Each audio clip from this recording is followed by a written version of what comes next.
பக்கத்துல ஒரு வாட்ச் கடையில கொடுத்து, அண்ணா இந்த வாட்சுக்கு எவ்வளோண்ணா தருவீங்க? ரொம்ப பழசா இருக்கேப்பா, ஸ்கிராட்ச் எல்லாம் இருக்கே, ஒரு 5 ரூபா தரலாம் அப்படின்னு சொன்னோடனே எடுத்துட்டு திருப்பி வந்திருக்கான். அப்பா 5 ரூபான்றாங்கப்பா, 5 ரூபா வச்சு உன்னால ஒன்றும் பண்ண முடியாதுல்லப்பா. நீ என்ன பண்ண, ஒரு அடமான கடையில போய் இதை கொடுத்து கேட்டுப்பாரு, அவன் என்ன சொல்றான்னு கேளு அப்படின்னா. திருப்பி திப்புன்னு ஓடி போய் ஒரு அடமான கடையில கேட்டுருக்கான். 15 ரூபா தரலாம் தம்பி.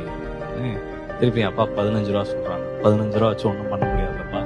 நீ என்ன பண்ண, பக்கத்துல ஏதாச்சும் ஒரு மியூசியமுக்கு போய் இந்த வாட்சை காமி அப்படின்னு சொன்னான். அவன் ஓடி போய் ஒரு மியூசியம்ல போய் காமிச்சு கேட்டிருக்கான். எல்லாம் பார்த்துட்டு இது வந்து ஆல்மோஸ்ட் 200 இயர்ஸ் ஓல்டு வாட்ச், ஒரு 30 lakhs தரலாம். திருப்பி எடுத்துட்டு ஓடி வந்தாங்க. 30 லட்ச ரூபா தரேன். இதை நான் விற்கிறதுக்கு சொல்லலை. நீ செலக்ட் பண்ற இடம் எங்க போய் இருந்தா உன் வேல்யூ தெரியும்னு ஒரு இடம் இருக்கு. இந்த இடத்த செலக்ட் பண்ணாலே போதும்.